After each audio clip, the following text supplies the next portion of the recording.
ঠাকুর মা ও স্বামীজির রাতুল চরণে অবগুণ্ঠিত কোটি কোটি প্রণাম। চলুন আজকে আবার মায়ের একটা নতুন গল্প বলি। সবই সত্য ঘটনা।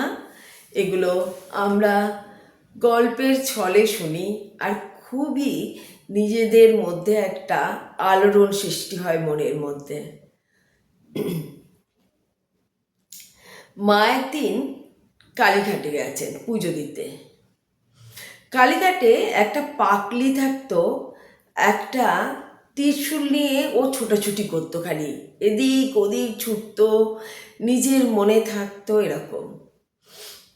মা যেদিন কালীঘাটে গেছেন, যখন মন্দিরে ঢুকবেন ঠিক সেইখানেই সেই পাকলিটা এসে মায়ের সামনে এসে দাঁড়ালো। মায়ের সাথে যারা সবাই ছিল সবাই তো ভয় পেয়ে গেল, মাকে যদি আঘাত করে। মা কিছুক্ষণ চুপচাপ ওখানে দাঁড়িয়ে থাকলেন। তারপর মা কাউকে বললেন, ওকে কিছু পয়সা দাও। তখন একজন ওখান থেকে টাকা দিলেন, 1 টাকা দিলেন। তখনকার দিনে কিন্তু এই একটা টাকার মূল্য কিন্তু প্রচুর। মা টাকাটি দিয়ে পাশ দিয়ে মন্দিরের সিঁড়িতে উঠে চলে গেলেন। কিছুক্ষণ পরে সবাই দেখছে অবাক হয়ে, পাগলিটা মা যেখানে দাঁড়িয়েছিল ঠিক সেখানে ধুলো বালি নিয়ে মা যেখানে আর কি দাঁড়িয়েছিল সেইখানে বারবার মাথা ঠুকছে আর ধুলো বালি নিয়ে মাথার মধ্যে দিয়ে যাচ্ছে আর বলে যাচ্ছে, নিজের মনে বলছে, সবার কাছ থেকে সব কিছু নিতে নেই, টাকা নিয়ে কি হবে, মুক্তি চাই, মুক্তি।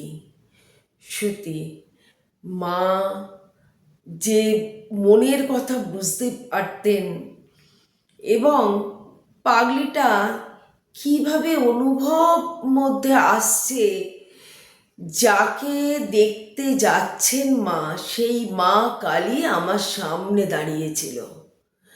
আর পাগলিটা আর কি সেই যেখানে মা দাঁড়িয়েছিল বারবার মাথা ঘুরছে, বারবার সেই ধুলো নিয়ে মাথায় দিচ্ছে। লোকগুলো অবাক হয়ে গেল। সত্যি এসব গল্পগুলো শুনলে এত ভালো লাগে। মা কখনো কখনো এই যে এতদিন সে পাগলের মতো ছটফট করছিল, মা কিন্তু অন্তর্যামী এবং মা বুঝেছিল এবং জেনেছিলই বলে কিছু না বলে ওখান দিয়ে পাশ দিয়ে চলে গিয়েছিল এবং ওই পাগলিটারও মুক্তি হলো। গল্প ভালো লাগলে আপনারা জানাবেন। মায়ের কথা এগুলো গল্পের মধ্যে আমরা বলি, কিন্তু সবই সত্য ঘটনা, মায়ের কথা। তাই মায়ের কথা যত পড়ি তত ভালো লাগে আর মনে হয় মা সত্যিই ধরিত্রীতে এসেছিলেন আমাদের উদ্ধার করার জন্যে। তাই মায়ের কথা স্মরণ করে যদি আমরা এগোতে পারি, আমাদের জীবনটাও কিন্তু অনেক সুন্দর হয়ে যাবে। এবং অনেক সময় আমরা অনেক রকমভাবে আমরা ভাবি যে এটা কি আমার দ্বারা হবে, এটা মনে হয় আর হবে না, বা অনেক সময় অনেকে তো অনেক নেগেটিভ চিন্তা করে।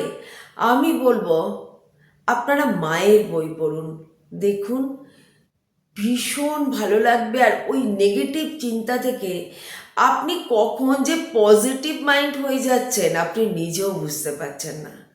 কারণ মা গল্পের মধ্যে বা মা নিজের মধ্যেই দেখিয়ে দিয়ে গেছে তার জীবন দিয়ে কি কি সমস্যায় এলে কিভাবে সেখান থেকে বেরোতে হয়। তাই আমাদের প্রত্যেকের মায়ের বই পড়া খুব দরকার। মা সারদা মায়ের বই পড়া ভীষণ দরকার। আমাদের জীবনের যদি আমরা চলতে চাই বা সংগ্রাম, জীবন মানেই সংগ্রাম।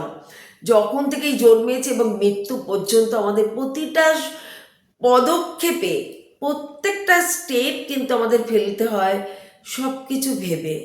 তাই হয়তো আমরা কাউকে কটু কথা বলে দিই, বাজে কথা বলে দিই কিছু না ভেবে, কিন্তু কখনো এগুলো ঠিক না। বা এই কর্মর যে ফল সেটা সবাইকে পেতে হবে। তাই যদি একটু আমরা সবাই যদি মাকে স্মরণ করে এগোই, আমাদের মনে হয় আমাদের লাইফটা অনেক সুন্দর হয়ে যাবে।